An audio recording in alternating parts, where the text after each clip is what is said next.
살아계신 하나님 아버지, 감사와 찬송과 존귀와 영광 주 앞에 돌립니다. 오늘도 거룩한 주일을 기억하고 흩어졌던 주의 백성들이 한 자리에 모여 기쁨으로 하나님을 예배하며 찬양합니다. 우리의 예배를 통해서 주님을로 영광 받으시고 사모하는 심령마다 하늘의 신령한 은혜로 채움받는 예배가 되게 하여 주옵소서. 이 예배를 온전히 주님께 의탁하옵고 예수 그리스도 이름으로 기원하옵나이다. 아멘. 29장 찬송 드리겠습니다.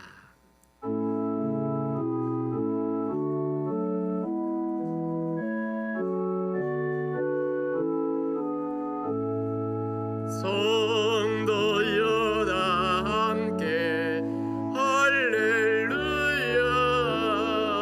아멘. 주 찬양하여라 할렐루야 아멘. 주 보좌 앞에서 택하시는 애를 다 찬송하여라 할렐루야 아멘. 만물을 열어라 할렐루야 아멘. 온 하늘 울려라 할렐루야 아멘. 인도자 되시며 친구가 되신 주 그 사랑하여덥다 할렐루야 아멘. 주 찬양하여라 할렐루야 아멘. 원양은 끝없다 할렐루야 아멘. 거룩한 집에서 은총 기리며 늘 찬송 부르자 할렐루야 아멘. 사도신경으로 신앙 고백 드리겠습니다. 천능하사 천지를 만드신 하나님 아버지를 내가 믿사오며 그 외아들 우리 주 예수 그리스도를 믿사오니 이는 성령으로 잉태하사 동정녀 마리아에게 나시고 본디오 빌라도에게 고난을 받으사 십자가에 못 박혀 죽으시고 장사한지 사흘 만에 죽은 자 가운데서 다시 살아나시며 하늘에 오르사 전능하신 하나님 우편 앉아 계시다가 저리로서 산 자와 죽은 자를 심판하러 오시리라. 성령을 믿사오며 거룩한 공예와 성도가 서로 교통하는 것과 죄를 사하여 주시는 것과 몸이 다시 사는 것과 영원히 사는 것을 믿사옵나이다. 아멘. 성시교독 제30번 시편 67편 교독하겠습니다. 성시교독 제30번 시편 67편입니다. 하나님은 우리에게 은혜를 베푸사 복을 주시고 그의 얼굴빛을 우리에게 비추사 하나님이여 민족들이 주를 찬송하게 하시며 온 백성은 기쁘고 즐겁게 노래할지니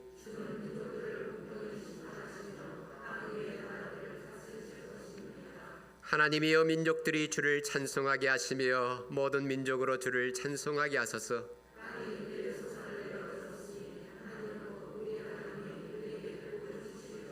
하나님이 우리에게 복을 주시리니 땅의 모든 끝이 하나님을 경외하리로다. 아멘. 286장 찬송드리겠습니다.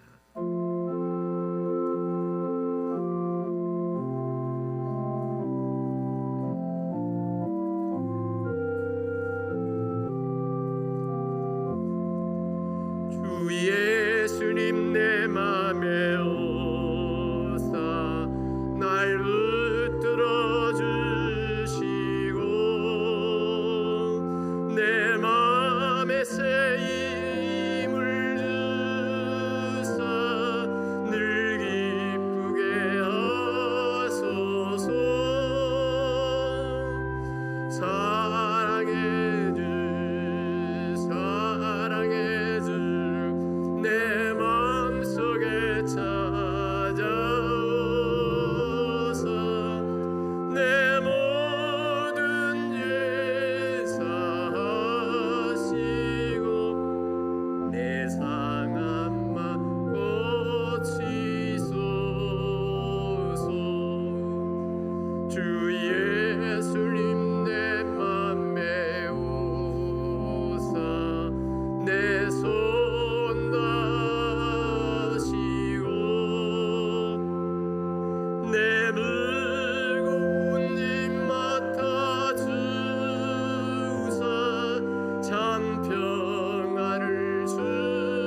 만물의 창조자이시며 주관자이신 하나님 아버지, 죄로 죽을 수밖에 없었던 저희에게 생명의 면류관을 주시고 거듭난 생명으로 살게 하여 주심에 감사드립니다. 지나온 시간 저희와 동행하여 주시고 인도 보호하여 주심으로 평강과 위로 은혜 베풀어 주신 것 또한 감사드립니다. 세상 유혹과 나약함으로 희름과 좌절을 경험하며 왜 나만 겪는 고난인지 투정과 불평으로 삶의 작은 문제까지 원망하며 살았음을 고백합니다. 연약한 육신의 부르짐을 용서하여 주시옵고 부족한 저의 마음속에 드리워진 견고한 진을 제거하여 주시옵소서. 이 시간 모습과 형식에 의한 예배 행위가 의무적 신앙의 결과인 양 자만하지 않도록 우리의 뒤에 숨어있는 교만함을 제거하여 주시고 참된 예배와 하나님의 모습을 닮아가는 신실함을 허락하여 주시옵소서. 어렵고 힘든 시기를 이겨내기 위해 삶의 순간마다 주님께 간구하며 살아가는 주의 백성들의 마음에 한없는 위로와 자비를 베풀어 주시옵소서. 길긴 장마로 인한 인적 물적 피해로 인한 또한 상실과 좌절, 아픔을 견디고 있습니다. 이 나라의 민족을 살펴주시고 국난을 해결하는 지혜 또한 주시옵소서. 위로를 가장한 말로 인한 상처가 크심을 주님은 아시오니 저들의 자만과 무능, 무지를 깨우쳐 주시고 공정 정의라 치부하는 위정자들의 왜곡된 눈과 입을 바로잡아 주시어 국론 분열이 없게 하시옵소서. 불규칙한 기상과 무더위로 인한 육신의 연약함이 커지는 시기입니다. 원치 않는 질병과 아픔으로 고통과 낙담으로 살아가는 지체들, 건강 회복을 위해 치료와 기도와 간구를 구하는 성도님들이 있습니다. 구하는 자에게 문을 열어주시고 간구에 응답하여 주시어 치유와 평안을 체험하는 감사가 삶 가운데 나타나게 하여 주시옵소서.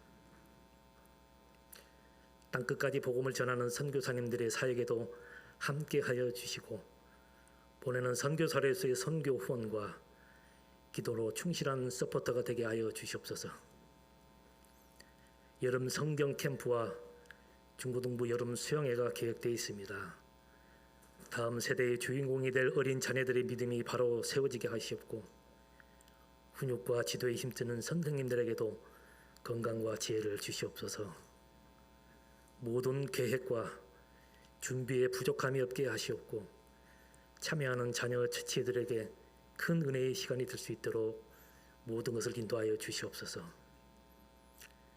주님이 주시는 말씀 가운데 성령의 임재가 함께하여 주시고 생명의 양식으로 받아 생각이 변하고 행동이 변하고 삶이 변하는 은혜와 충성과 헌신, 섬김과 봉사의 삶이 주님 나라의 백성으로 살아가는 기쁨이 되게 하여 주시옵소서. 주님께 영광 찬양을 드립니다. 호흡이 있는 자 하나님께 찬송함으로 이로 평강이 함께하길 소원하며 이 모든 말씀 예수 그리스도 이름으로 기도드리옵나이다. 아멘.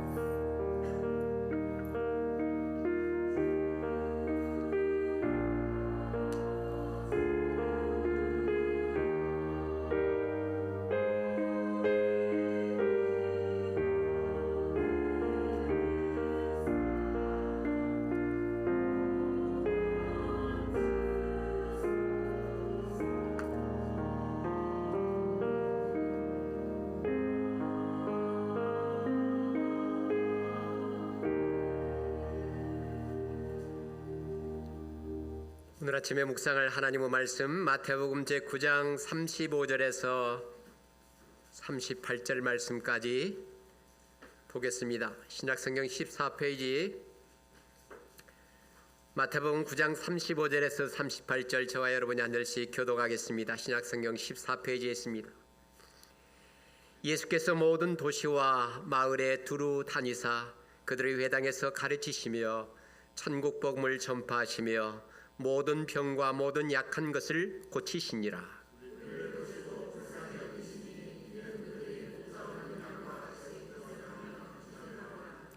이에 제자들에게 이르시되 추수할 것은 많되 일꾼이 적으니 그러므로 추수하는 주인에게 청하여 추수할 일꾼들을 보내어 주셔서 하라 하시니라. 아멘. 유초동부 여름 성경 캠프가 금주 금요일 토요일 이틀 동안 우리 전주에 있는 양정교회당에서 또 있습니다. 함께 가서 또 우리 학생들 성경을 배우게 되겠고요. 중고등부 여름 수양회는 같은 날짜에 완주 경천 애인에서 있습니다. 우리 자녀들 둔 가정들 기억하시고 함께 우리 학생들 참여해서 또 말씀 공부하고 은혜 받는 수양회가 될 수 있도록 기도해 주시기 바랍니다. 점심 식사 후에 정기 당회가 있습니다. 우리 요즘 목장 모임은 우리 갖고 있지 않지만 목자들은 계속해서 우리 목장 보고서를 제출해 주시기를 바랍니다. 우리 주일 예배 출석 또 한 주간 우리 목장 성경 통독 숫자를 파악해서 보고해 주시길 바랍니다. 1년이 또 성경 통독 금주 이사야 성경입니다. 일정별로 성경 일에 힘써 주시길 바라고 성경 통신 강좌 우리 목장별 통계가 나오고 있습니다만 19명 한 20명 정도 참여하고 있습니다. 더 많이 함께 동참할 수 있기를 바랍니다. 후반기 찬양 예배, 예배위원, 식당 봉사자, 청소 담당자 잘 확인하셔서 기쁨으로 봉사해 주시기 바랍니다. 이 시간 하나님 앞에 헌금 봉헌 드리겠습니다.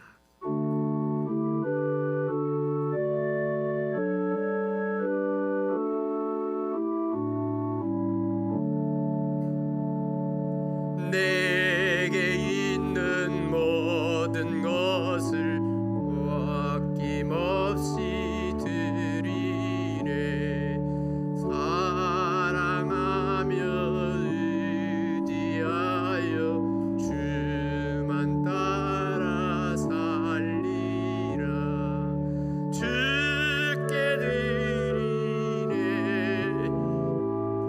주께 드리네.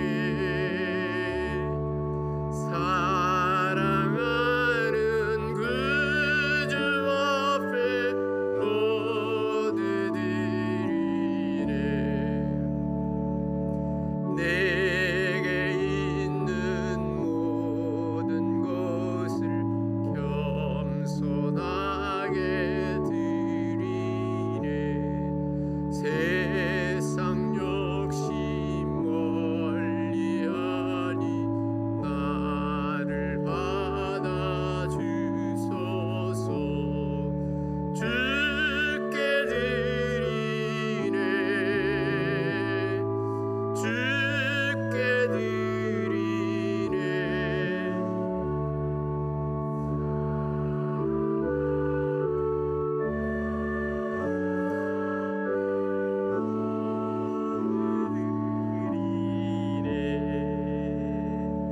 봉헌된 헌금을 위해서 기도하겠습니다. 하나님 아버지, 오늘 또 주 앞에 나오면서 우리의 마음을 담아서 헌금으로 주 앞에 드립니다.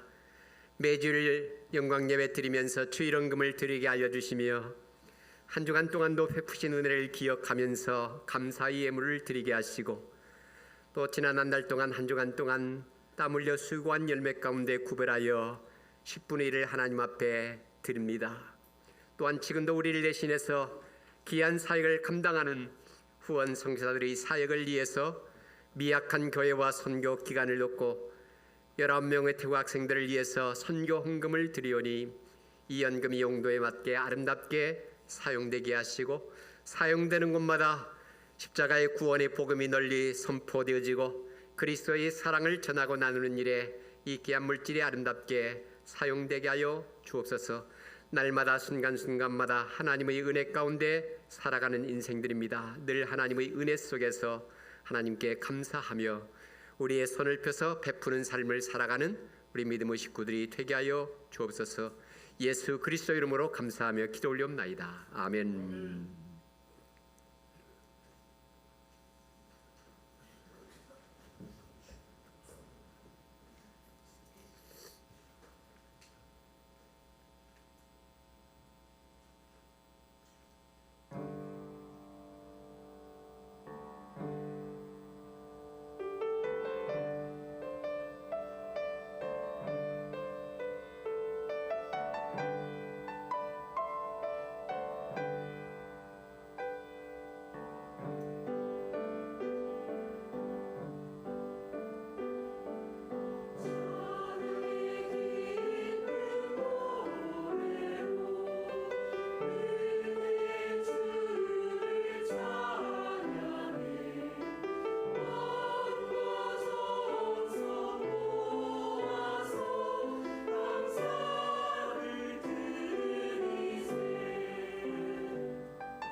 우리 하나님께 영광을 받드리겠습니다.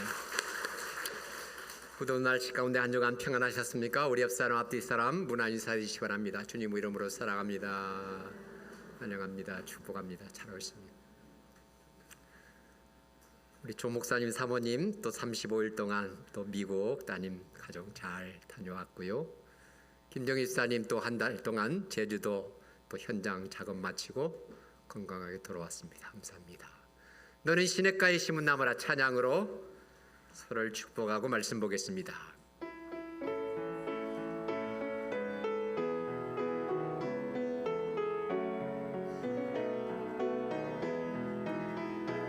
너를 시냇가에 심은 나무라 하나님의 사랑 안에 믿음 뿌리 내리고 주의 뜻대로 항상 살리라 주의 시절을 쫓아 굴런 열매 맺으며 주의 영화로운 빛 너를 보아리니 주의 뜻대로 항상 살리라. 사랑하며 축복합니다. 오늘도 봉사위원들이 맛있게 점심 식사 준비했습니다. 다 같이 식사하시면서 교제하시고 또 찬양 예배까지 드리시고 돌아갈 수 있기를 바랍니다. 한번 기도하고 말씀 보겠습니다. 하나님 아버지, 오늘도 저희들의 발걸음을 주의 전으로 인도하시고 말씀을 듣게 하여 주시니 감사합니다. 이 말씀을 들을 때 주의 음성으로 듣게 하시고 말씀의 거울 앞에 우리 자신의 모습을 보게 하시고 다시 한번 우리의 삶을 결단하는 귀한 시간 되게 하여 주옵소서. 마음은 원이로되 육신이 연약하여 또 여러 가지 사정으로 이 자리에 참여하지 못한 우리 사랑하는 성도들에게도 은혜를 더하여 주시고 모든 환경과 여건들을 극복하고 함께 나와서 예배하는 우리 성도들이 되게 하여 주시옵소서. 예수 그리스도 이름으로 기도 올리옵나이다. 아멘. 동물학자들은 고슴도치를 가리켜서 외로운 동물이라고 말합니다. 일반적으로 동물들은 다 무리를 지어서 떼로 다니면서 그렇게 살아갑니다만 이 고슴도치는 떼로 다니는 법이 없습니다. 무리를 짓는 일에 익숙하지 못하기 때문에 늘 혼자입니다.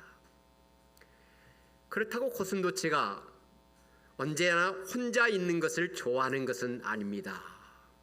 외로움을 타는 계절이면 이 고슴도치는 이웃에게 다가섭니다. 그러나 이웃들과 함께 있기 시작하는 순간 그 고슴도치는 이웃들에게 상처를 입힙니다. 일반적으로 고슴도치는 몸에 약 3만 개의 가시를 가지고 있다고 합니다. 굉장히 많은 가시입니다. 그래서 고슴도치는 이웃들에게 다가서지만 상대방에 너무나 쉽게 상처를 입히기 때문에 다시 떨어질 수밖에 없다는 겁니다. 이것이 바로 고슴도치의 운명이고 딜레마입니다. 또한 이것은 우리 인간의 딜레마이기도 합니다. 여러분, 우리 인간 역시 너나 할 것 없이 무수한 가시들을 가지고 살아갑니다. 비난, 분노, 교만, 이기심, 시기, 상처, 경멸, 헤아릴 수 없는 각양각색의 가시들을 가지고 살아갑니다. 어떤 가시들은 자기가 가지고 있는 가시를 잘 숨기지만 어떤 사람은 조금만 다가가도 여지없이 그 가시가 드러납니다.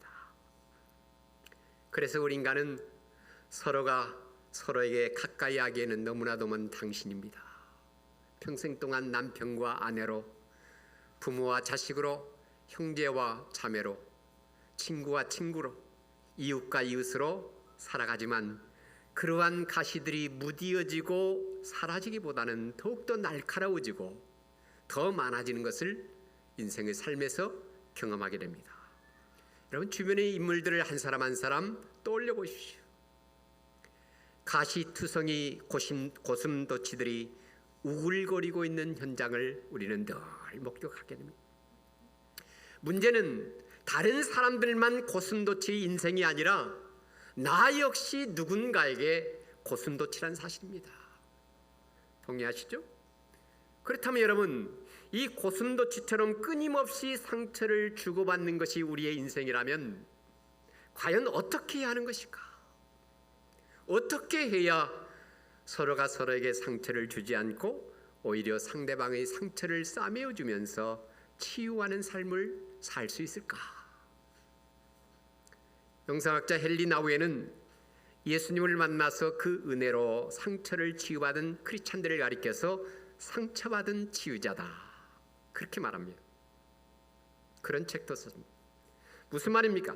우리 역시 상처를 받은 자요, 날마다 상처를 경험하면서 살아가지만 예수 그리스도를 통해서 우리가 상처를 치유받았기 때문에 이제는 나보다 더 상처받은 이웃들의 상처를 치유하는 자로 살아가야 한다는 겁니다.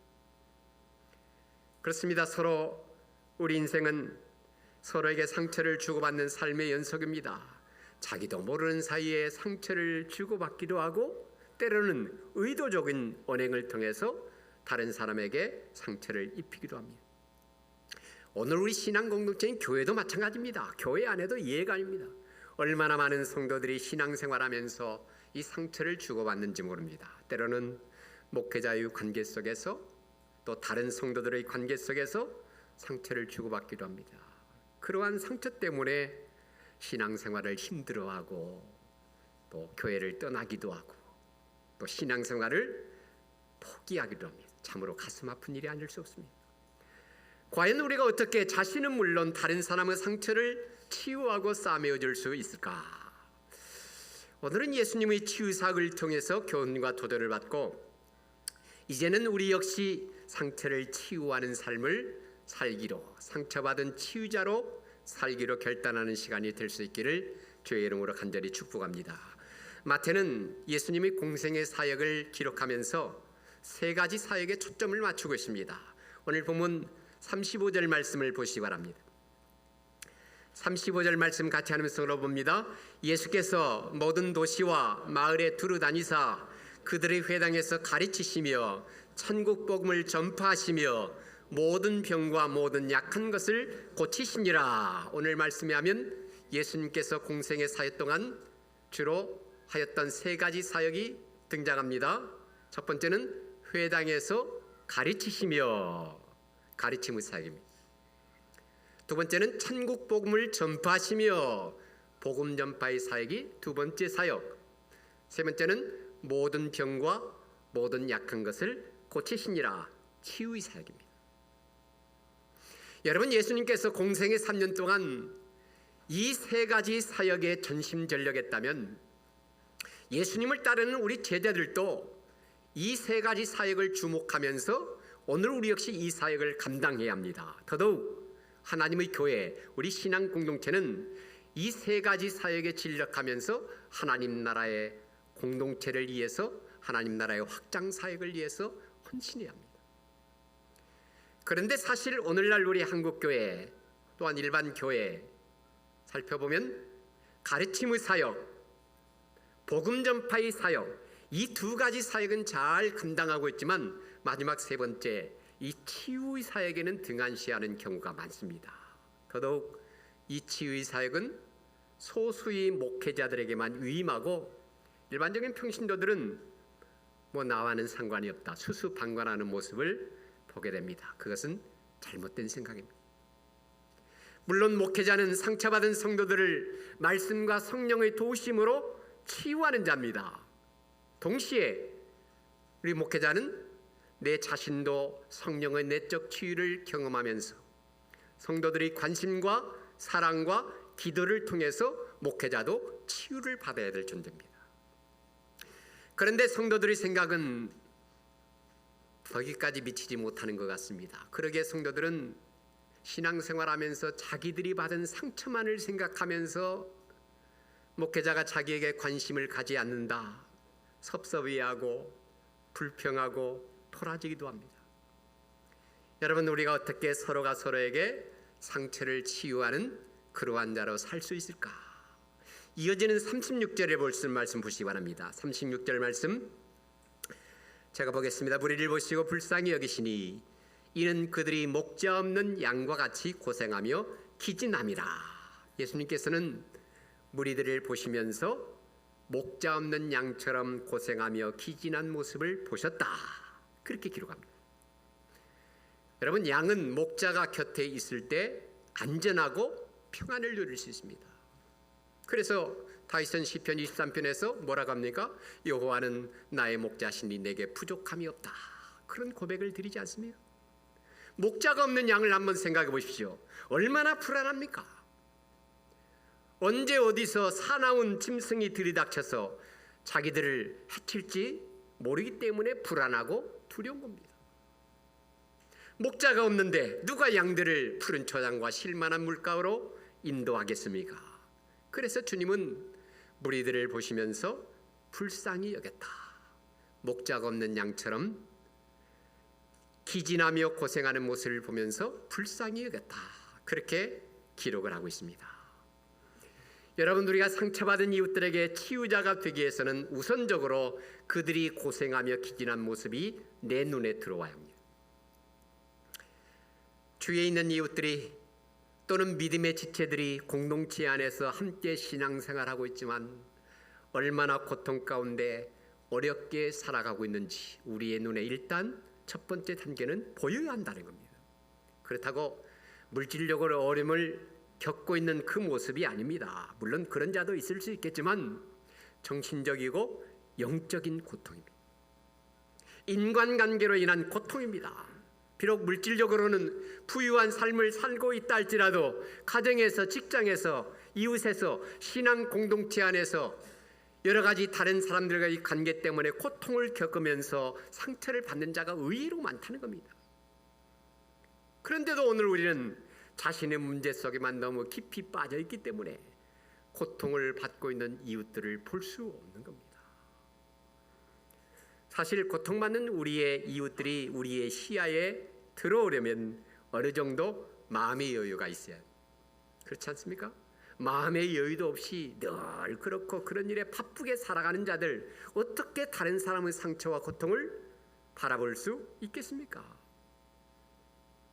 어떤 사람은 현대 크리스찬들의 삶의 유형을 소명을 따라가는 삶, 늘 쫓겨다니는 삶, 이 두 가지로 분류합니다. 과연 오늘 우리 자신의 삶은 어떤 삶인지 점검해 볼 수 있기를, 하나님께서 나에게 주신 소명을 따라 살아가는 삶인지, 아니면 소명의식도 없이 늘 바쁘게 쫓겨다니는 삶인지 한번 점검해 볼 수 있기를 바랍니다. 왜 사는지, 무엇 때문에 사는지 인식하지 못한 채 늘 바쁘게 쫓겨다니는 삶을 살고 있지는 않습니까? 이런 자에게 고통받는 이웃들의 상처 보일 리가 없습니다.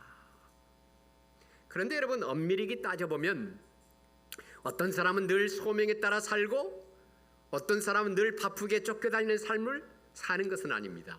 사실 오늘 우리는 하루에도 몇 번씩 이 두 가지 유형의 삶 사이에서 왔다 갔다 하는 삶을 살아갑니다. 그것이 바로 우리의 삶의 모습.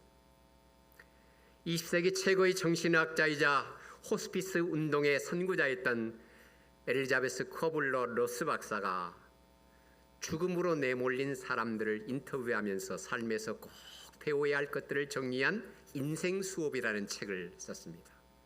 거기에 나오는 이야기를 하나 소개합니다. 저자가 한 번은 뉴욕에서 강당에서 많은 사람들을 모아놓고 강연한 일이 있습니다. 강연이 끝나자 수백 명의 사람들이 박사님의 사인을 받고자 기다리고 있었다고 합니다.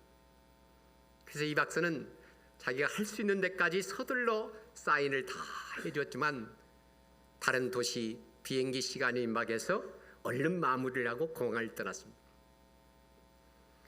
그녀가 헐떡이며 공항 청사에 들어가 잠시 화장실에서 볼일을 보고 있는데 갑자기 화장실 문틈으로 누군가 자기가 쓴 책과 펜을 들이면서 박사님, 죄송하지만 사인 좀 해주십시오. 화장실 보고 있는데. 얼마나 황당했겠습니까? 로스 박사는 서둘러 볼일을 마치고 나와서 이 무례한 말을 한 사람이 누군가 얼굴을 봤더니 뜻밖에도 그 사람은 수녀였습니다. 로스 박사는 이 수녀를 향해서 수녀님 어떻게 이럴 수가 있습니까? 그렇게 말을 하자 수녀가 박사에게 하나님의 은총입니다. 그런 말을 하더라는 겁니다. 아니 이것이 하나님의 은총이라뇨? 약간 퉁명스러운 소리로 그 수녀에게 그렇게 이야기하자 수녀는 이야기를 시작하는 겁니다. 사실은 박사님, 저의 동료 수녀가 병상에서 죽어가고 있습니다. 박사님을 너무나도 만나고 싶어 했고 박사님의 강연장에도 오고 싶어 했는데 너무나도 몸이 아파서 그렇게 하지 못했습니다. 그래서 저는 그 친구에게 이 세상에서 마지막 선물로 이 강연을 녹음해서 들려주고 박사님의 친필 사인 있는 책을 선물하고자 한 겁니다. 그런데 사람들이 너무 많아서 사인을 받지 못하고 공항으로 왔는데 박사님이 저의 같은 비행기 출구에 있는 화장실에 들어올지 누가 알겠습니까? 이것이 하나님의 은총이 아니겠습니까? 그때 로스 박사님은 황당해하면서 무리하게 취했던 행동을 후회하며 이웃을 치유하는 진정한 힘은 모든 상황을 우연이 아니라 하나님의 뜻으로 받아들이며 그 안에서 이웃을 바라볼 수 있는 마음이다. 그렇게 깨우쳤다고 기록을 하고 있습니다. 그렇습니다. 상처받은 이웃을 치유하는 것은 상처받고 고통받는 이웃을 주목하는 데서부터 시작한다는 것을 우리는 명심해야 합니다. 여러분, 크고 작건 간에 상처가 없는 사람은 세상에 단 한 사람도 없습니다. 모두가 상처를 안고 살아가죠.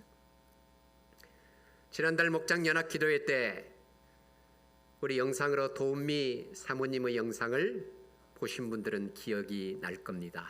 그 도우미 사모님은 상처라는 단어 대신에 사연이라는 단어로 바꾸어서 이야기를 풀어갔습니다. 우리 모두는 사연을 안고 살아간다. 사연이 없는 사람은 단 한 사람 없다. 그렇게 강의에서 얘기했습니다. 문제는 자신이 가지고 있는 사연이나 상처에만 깊이 빠진 나머지 그것 때문에 고통받고 있는 이웃들을 볼 수 없다는 겁니다. 이제는 상처받은 이웃을 볼 수 있어야 한다는 거예요. 예수님께서 무리들을 보시고 불쌍히 여기신 것처럼 우리 역시 동일한 안목을 가지고 마음을 가지고 상처받은 이웃을 먼저 볼 수 있어야 된다. 상처받은 치유자가 되는 첫걸음은 바로 이겁니다. 그때서야 비로소 우리는 상처받은 치유자로서 거듭날 수 있다는 겁니다. 두 번째로 우리가 상처받은 이웃을 치유자가 되기 위해서는 상처받은 이웃들을 불쌍히 여기는 마음을 가져야 된다. 우리가 그 사람들을 바라볼 뿐만 아니라 우리의 마음에 그들을 긍휼히 여기고 불쌍히 여기는 마음을 가져야 된다. 오늘 우리가 상처받은 치유자로서 삶을 살기 위해서는 상처받은 이웃들을 단순히 주목하는 것으로 끝나서는 안 됩니다. 우리는 얼마든지 상처받은 이웃들을 보고서도 그냥 지나칠 수 있습니다. 선한 사마리아 사람의 비유 이야기를 기억하시죠? 거기에 나오는 제사장 레인들을 생각해 보십시오. 그들은 상처받은 이웃을 보았습니다. 그러나 그들에게는 그 이웃을 불쌍히 여기는 마음이 없었기 때문에 그들은 결과적으로 그들을 외면하고 그것을 지나쳐버리고 맙니다. 반면에 사마리아 사람은 어떻게 했습니까? 누가복음에 의하면 그 사마리아 사람은 여행하는 중에 거기 이르러 그를 보고 불쌍히 여겼다. 불쌍히 여기는 마음, 그를 보았을 뿐만 아니라 불쌍히 여기는 마음이 있었다. 그렇게 기록합니다. 결국 사마리아 사람은 그 상처받은 사람에게 다가가서 그가 할 수 있는 최선의 행위로 자비를 베풉니다. 이러한 자비의 마음, 다시 말해서 상처받은 이웃들을 보며 불쌍히 여기는 마음이 주님께서 가졌던 마음이요, 오늘 우리들이 가져야 될 마음이라는 것을 명심하시기 바랍니다. 오늘 보면 36절 말씀 다시 한번 보겠습니다. 36절 말씀 같이 봅니다. 무리를 보시고 불쌍히 여기시니 이는 그들이 목자 없는 양과 같이 고생하며 기진함이라. 여기서 불쌍히 여기시니 언젠가 말씀을 드린 것 같은데 영어 단어는 compassion입니다. 콤이라는 것은 함께라는 단어고 패션, 고통이라는 것. 두 단어가 합성, 이것이 함께 고통을 나누는 것, 이것이 바로 불쌍히 여긴다는 말입니다. 다시 말해서 우리가 다른 사람을 불쌍히 여긴다는 것은 그와 함께 고통을 나눈다는 것을 의미합니다. 이웃을 불쌍히 여기는 마음, 이것이 바로 두 번째로 상처받은 치유자가 가져야 될 마음입니다. 이렇게 우리가 상처받은 이웃을 주목할 수 있고 그를 불쌍히 여기는 마음을 갖게 된다면 치유자로서 준비가 다 된 겁니다. 그러나 그것으로 끝나서는 안 됩니다. 이제는 구체적으로 치유의 사역을 실천에 옮겨야 됩니다. 37절 38절 말씀 같이 한음성으로 보겠습니다. 이에 제자들에게 이르시되 추수할 것은 많되 일꾼이 적으니 그러므로 추수하는 자에게 청하여 추수할 일꾼들을 보내어 주소서 하라 하시니라. 무엇을 말하는 것입니까? 예수님께서는 가르침의 사역과 복음 전파의 사역과 치유 사역에 동역하기 위해서 12 제자를 부르셨다는 것. 여러분, 지금까지 우리 한국교회의 일반적인 정서는 이런 사역을 안수받은 목회자들만 하는 사역이라고 생각해 왔습니다. 그래서 목회자들이 시도 때도 없이 말씀을 가르치고 천국복음을 전하고 또 약한 자들 또 치유하는 사역을 감당하면서 지금까지 지내왔습니다. 이러한 목회자들이 헌신이 있었기 때문에 오늘 우리 한국교회가 이렇게 부흥하고 성장하였다는 것 누구도 부인할 수 없습니다. 그런데 현대에 와서 소위 셀교회 운동이 일어나게 되면서 사역의 패턴이 점점 바뀌었습니다. 많은 평신도 사역자들이 등장해서 목회자와 함께 동역하면서 가르침의 사역과 복음 전파의 사역과 치유의 사역을 함께 동역하고 있습니다. 오늘 우리 교회가 지향하고 있는 우리 목장제도, 목회자와 함께 목자를 세워서 또 성도들을 돌아보려고 하는 이것이 바로 셀교회 운동이 아니겠습니까? 물론 교회 안에는 여러 직분자들이 있습니다. 목자도 있고 목사도 있고 장로도 있고 권사도 있고 안수입사도 있고 서리입사도 있고 교사도 있습니다. 모두 하나님께서 주신 귀한 직분입니다. 그렇다면 여러분, 왜 하나님께서 우리에게 이런 직분을 주셨을까? 단순히 교회의 조직과 행정적인 일들을 처리하라고 우리에게 직분을 주셨겠습니까? 아닙니다. 교회를 세우기 위해서입니다. 좀 더 구체적으로 말한다면 성도 한 사람 한 사람을 신앙으로 세우고 상처받은 영혼들을 치유해서 건강한 공동체로 만들기 위해서 목회자를 세우고 교회 안에 직분자들을 세우고 교사를 세우는 겁니다. 특별히 우리 교회는 이 사역을 효과적으로 수행하기 위해서 10개의 목장을 만들고 목자를 세운 겁니다. 그러게 목자의 주된 사명이라면 참 목자가 되시는 주님의 마음을 가지고 목회자와 함께 이러한 영들을 치유하고 함께 동역하는 것, 이것이 바로 목자의 역할이 아니겠습니까? 오늘 36절 말씀 다시 한번 제가 있습니다. 무리를 보시고 불쌍히 여기시니 이는 그들이 목자 없는 양과 같이 고생하며 기진함이라. 예수님은 무리를 보시고 불쌍히 여겼다고 했습니다. 왜냐하면 목자 없이 방황하며 고생하는 무리들을 보셨기 때문입니다. 그러면서 예수님은 제자들에게 이런 영혼들을 돌보며 상처를 치유하는 추수할 일꾼들이 일어나기를 기도하라, 그렇게 부탁합니다. 오늘 마지막 시대는 이렇게 가르침의 사역과 복음 전파의 사역과 치유의 사역을 감당할 추수할 일꾼들이 너무나도 많이 필요합니다. 이어서 10장 1절에서 12 제자를 부르사 그들에게 더러운 귀신을 쫓아내며 모든 병과 모든 약한 것을 고치는 권능을 주셨다. 10장 1절 말씀 보시기 바랍니다. 10장 1절 말씀 같이 봅니다. 예수께서 그의 12 제자를 부르사 더러운 귀신을 쫓아내며 모든 병과 모든 약한 것을 고치는 권능을 주시니라. 예수님께서는 자기 혼자 충분히 이 사역을 감당할 수 있지만 12 제자를 세워서 귀한 사역에 함께 통역하게 하셨다. 그렇다면 제자들이 해야 할 일이 무엇입니까? 주님의 마음을 가지고 주님의 시선을 가지고 이 귀한 사역을 감당하는 것, 이것이 바로 제자들의 사역이고, 그것을 다른 말로 말하면 목양입니다.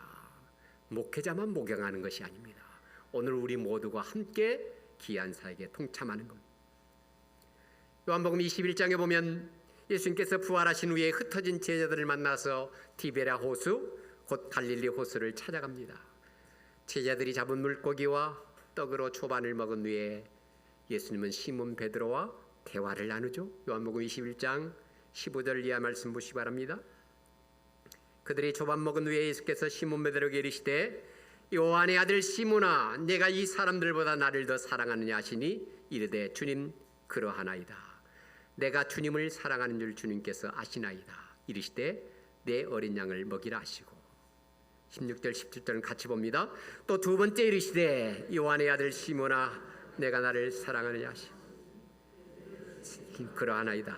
내가 주님을 사랑하는 줄 주님께서 아시나이다.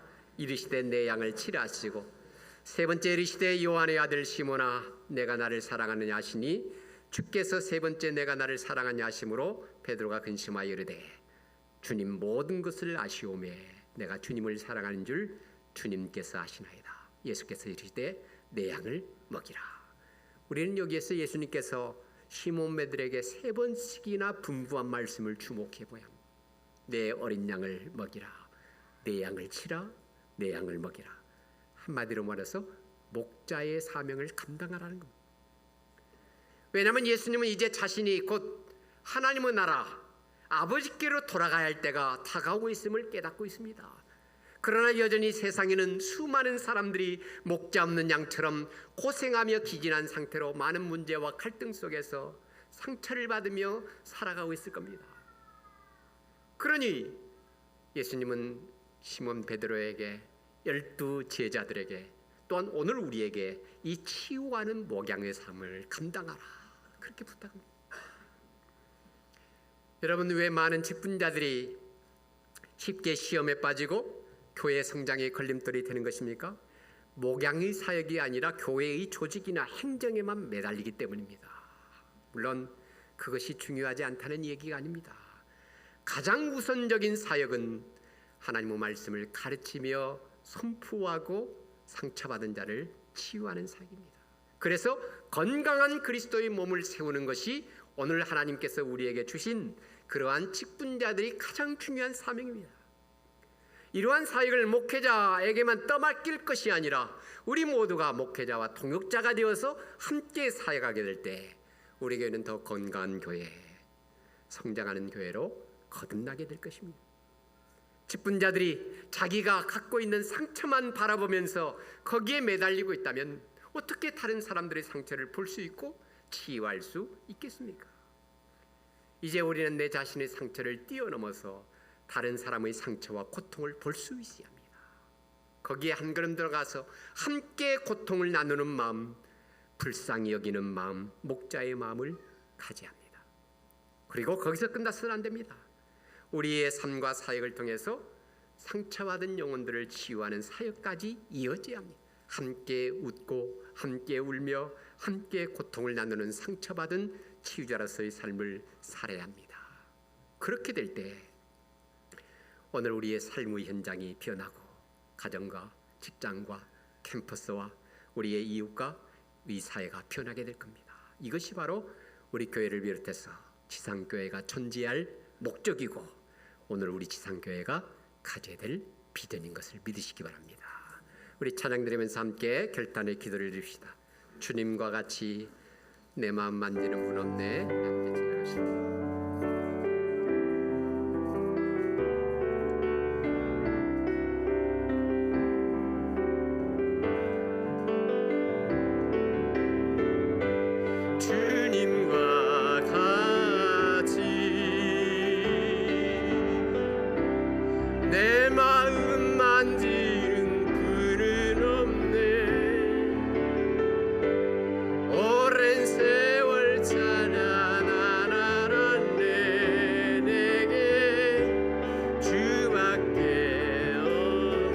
다시 한번 주님과 같이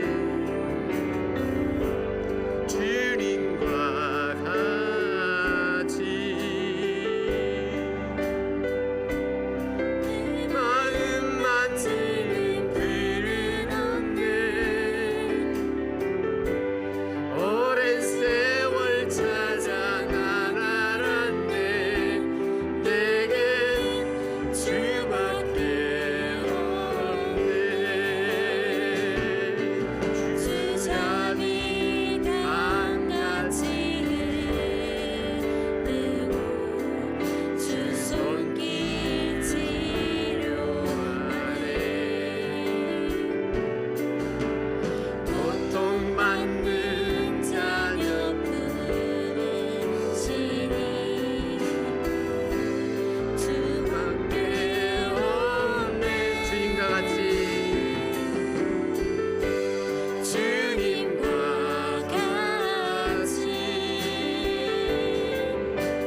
간단하게도 1번 기도 제목 기도하는 마음으로 함께 읽고 제가 기도하겠습니다. 함께 있습니다. 우리 모두가 함께 웃고 함께 울며 함께 고통을 나누면서 상처받은 치유자로서 살게 하옵소서. 제가 기도하겠습니다. 하나님 아버지, 우리 주님께서 공생의 3년 동안 하나님 나라의 복음을 선포하고 가르치며 모든 병과 모든 약한 것을 고치는 치유 사역을 통해서 이 땅에 하나님의 나라를 이루신 것을 저들 말씀을 통해서 깨닫습니다. 예수 그리스도를 따르는 오늘 우리들 또한 하나님의 교회가 감당해야 될 사역도 이 세 가지 사역인 줄로 믿습니다. 하나님, 지금까지 우리가 가르침의 사역을 감당했고 복음 전파의 사역을 감당했지만 상처받은 영혼들의 관심을 갖고 이들의 상처를 치유하는 사역에는 등한시했음을 고백합니다. 하나님, 내가 가지고 있는 상처만을 생각하면서 다른 사람들의 상처를 보지 못했음을 고백합니다. 하나님, 긍휼히 여기는 마음, 불쌍히 여기는 마음을 갖지 못했음을 고백합니다. 이제는 그러한 자들을 바라볼 수 있는 시선을 허락하여 주시고 우리의 마음속에 주님께서 긍휼히 여겼던 마음 저희들에게 허락하여 주셔서 주변에 많은 일로 인해서 상처받고 고통받는 자들을 치유하며 함께 건강하게 몸된 교회를 세워가는 우리들께 성도들이 될 수 있도록 주께서 인도하여 주옵소서.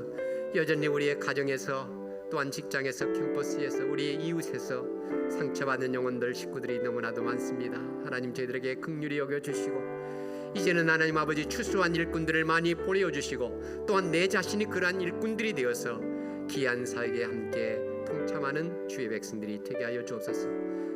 오늘 우리의 말씀 가지고 우리의 삶의 현장으로 돌아갑니다. 한 주간 동안도 이 말씀 마음판에 되새기면서 실천하며 살아가는 우리 성도들이 되게 하여 주옵소서. 예수 그리스도 이름으로 기도 올리옵나이다. 아멘. 마지막 찬송 472장 찬송 드리겠습니다.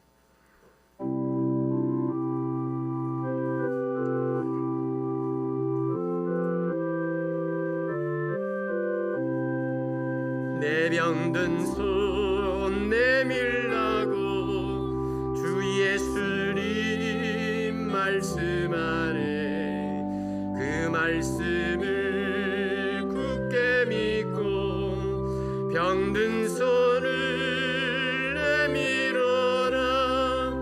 옛날같이 오늘날도 주 권능이 크시오니 전능하신 권능으로 병든 내 몸 고치시리. 내 병든 손 내밀어라.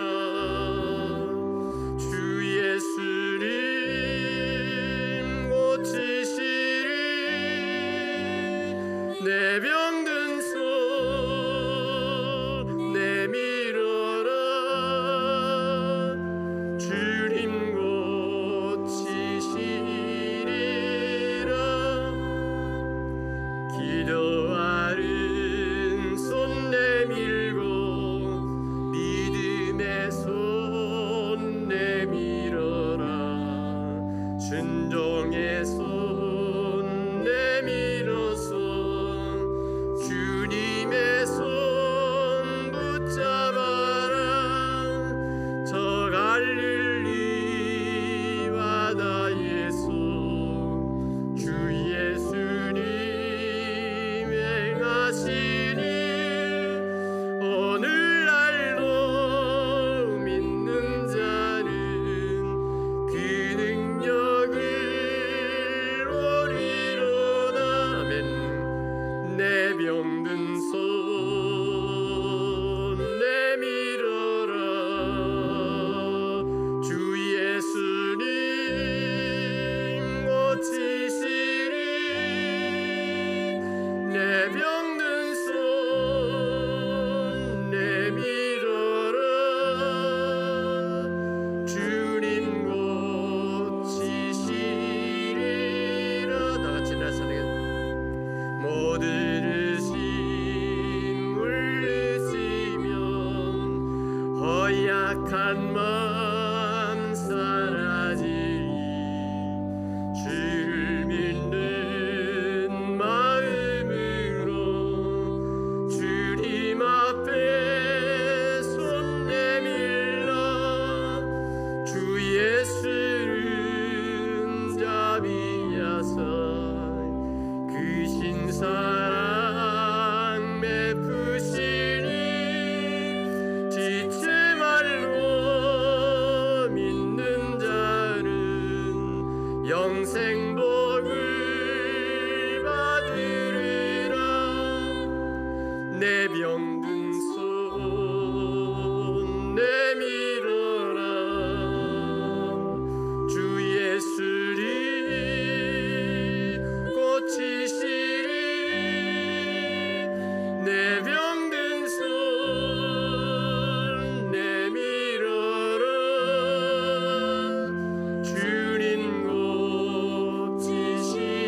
지금은 모든 병과 약한 것을 친히 고치셨던 우리 주 예수 그리스도의 크신 은혜와 하나님 아버지의 무한하신 사랑과 성령님이 교통하심과 가마 인도 충만 기름 부으심이 상처받은 치유자로서 함께 동역하며 살기로 결심하며 주의 전을 따라가는 백성들의 머리 위에 몸된 교회와 이민족 교회와 열방의 모든 교회 위에 지금부터 영원토록 함께 있을지어다.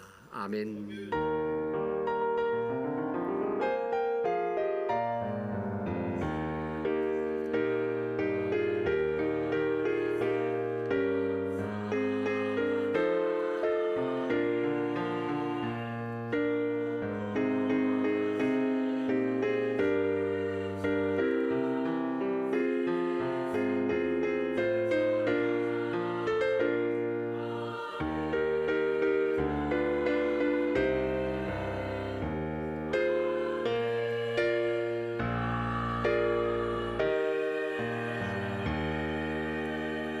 금년표 2번 7천 강량 한번 제청하고 배송 부르겠습니다. 믿음으로 하나님과 동행하자. 믿음으로 하나님과 동행하자. 한 사람의 한 영혼을 구원으로 초청하자.